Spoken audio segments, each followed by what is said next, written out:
Troy, St. Peter got your name in his the book. I seen it. I say, I know him. That's my brother. I'm gonna buy me a new horn so St. Peter can hear me when it's time to open the gate. Ready to get ready for the judgment. Okay, I'm gonna help y'all understand this deep character and his role he played. See, Gabriel, he survived a headshot during World War II. This left him with a metal plate in his head and people dismissed him as crazy. But his visions and insights come from a spiritual connection formed during his time that he spent with St. Peter. It's the same St. Peter that Jesus gave the keys of heaven to and is also known as the keeper of the book of life. And Gabriel talks about sitting with Peter and breaking bread and what he calls big fat biscuits.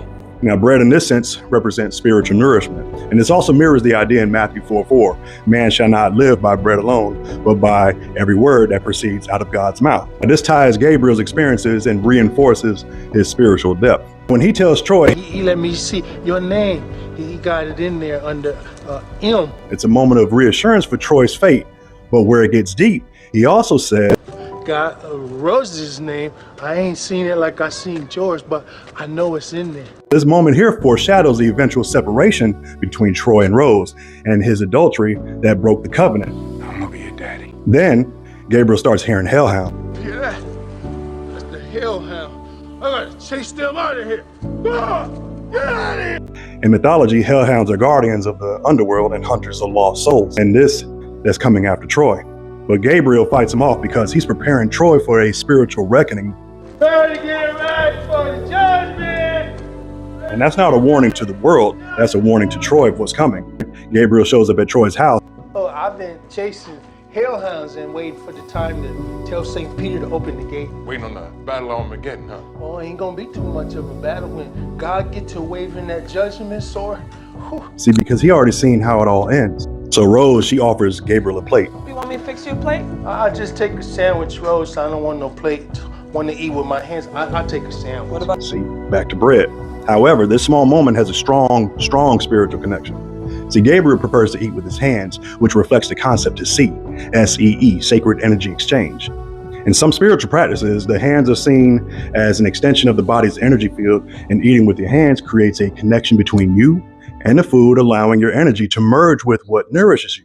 And the fingers are believed to correspond with the 5 elements, which are earth, fire, water, air, and ether. Ether represents the heavens, the celestial realm, the divine. And Gabriel's initial refusal to eat at the nursing home shows his disconnection from that sacred exchange while institutionalized, but he still needs to eat.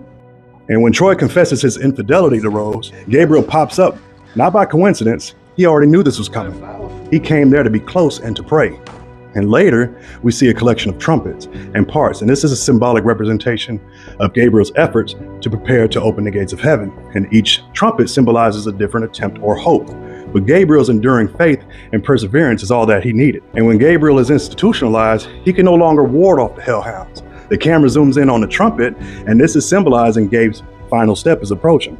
Now, after Troy dies, Gabriel arrives unaccompanied.